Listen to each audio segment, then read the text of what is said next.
عاطف میاں کے حوالے سے یہ بات سب کو معلوم ہے، بڑے ویل نون قسم کے قادیانی ہیں جو ختم نبوت پہ یقین نہیں رکھتے، تو آپ کی اس حوالے سے اپنا ذاتی نظریہ کیا ہے اور جماعت کی پالیسی کیا ہے؟ پہلے تو میں کلیئر کر دوں جی، میں نے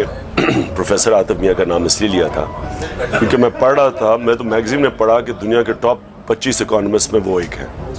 مجھے تو یہ نہیں پتا تھا کہ ان کی ختم نبوت کے خلاف انہوں نے کوئی کیمپین کیا، مجھے اس کا کوئی اندازہ نہیں تھا۔ میں کلیئر کر دوں، میں قرآن میں اللہ کے الفاظ سمجھتا ہوں، اور جو قرآن میں مانتا ہے وہی ہے مسلمان،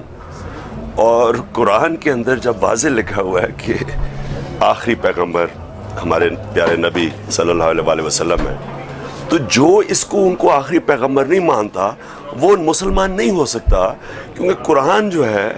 وہ اللہ کے الفاظ ہیں۔ اگر یہ نہیں مانتے تو آپ مسلمان ہی نہیں ہیں، اور جب قرآن جو چیز کہہ دیتی ہے واضح طور پہ کہ آخری نبی کون تھے، تو اس کے بعد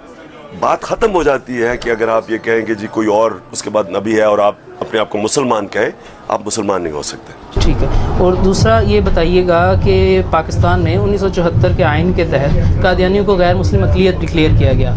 آپ کی جماعت اگر اقتدار میں آتی ہے تو کیا اس شک کو ایسے ہی رہنے دیا جائے گا یا اس کو تبدیل کرنے کا کوئی ارادہ ہے؟ یہ سوال اس وجہ سے پیدا ہوتا ہے کہ مختلف اوقات میں سوشل میڈیا پر آپ کے حوالے سے ایسے کلپ چلائے گئے ہیں، کچھ ریکارڈنگز چلائی گئی ہیں کہ عمران خان صاحب ہو سکتا ہے اقتدار میں آ کے ان لوگوں کو مسلمان ڈکلیئر کرنا چاہتے ہیں، یا کچھ ان کا اس طرف ذہن ہے عالمی برادری یہ چاہتی ہے تو کیونکہ عمران خان صاحب بھی یہ کریں۔ لیکن پہلے ایک چیز کلیئر کر لیں، عمران خان نہ کسی عالمی برادری کا غلام ہے، نہ وہ اس کو اتنا شوق ہے پرائم منسٹر بننے کا کہ وہ اپنے ایمان کے اوپر کوئی کمپرومائز کر سکتا ہے۔ میں بلکہ ایمان کی وجہ سے ہی آیا ہوں سیاست میں، نہیں تو مجھے اللہ نے کسی چیز کی کمی نہیں دی، مجھے آنے کی ضرورت نہیں تھی۔ میرا ایمان کہتا ہے کہ ظلم اور ناانصافی کے خلاف آواز بلند کرو، اور وہ صرف آپ سیاست میں آ کے کر سکتے ہیں، کیونکہ یہاں ظالم ہے، چوری کرتے ہیں پیسہ، غریب کر رہے ہیں، لوگوں کو انسانوں کی طرح رکھا نہیں جاتا، جانور کی طرح رکھا جاتا ہے۔ اور جو ہمارے تصور میں کہ نبی صلی اللہ علیہ وسلم کے اس دنیا کے جانے کے بعد جس طرح کا وہ جو مدینہ کی ریاست بنائی گئی تھی، سارے مسلمان اس کو سمجھتے ہیں کہ وہ ایک صحیح اسلامی ریاست تھی، اور ہم اس کے اوپر پاکستان کو ماڈل کرنا چاہتے ہیں۔ اب یہ کہنا کہ ہم آ کے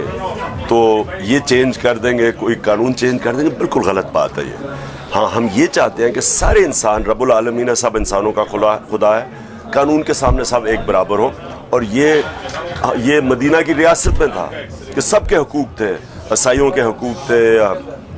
یہودیوں کے حقوق تھے، سب کے، تو وہ تو انسانوں کے سب کے حقوق ہیں۔ یہ میں کہتا ہوں قانون کے سامنے سب ایک برابر، لیکن یہ کہنا کہ جو نبی کو آخری نبی نہیں مانتا وہ مسلمان تو نہیں ہو سکتا۔ اس شک کو آپ آ کر بالکل نہیں؟ جی نہیں۔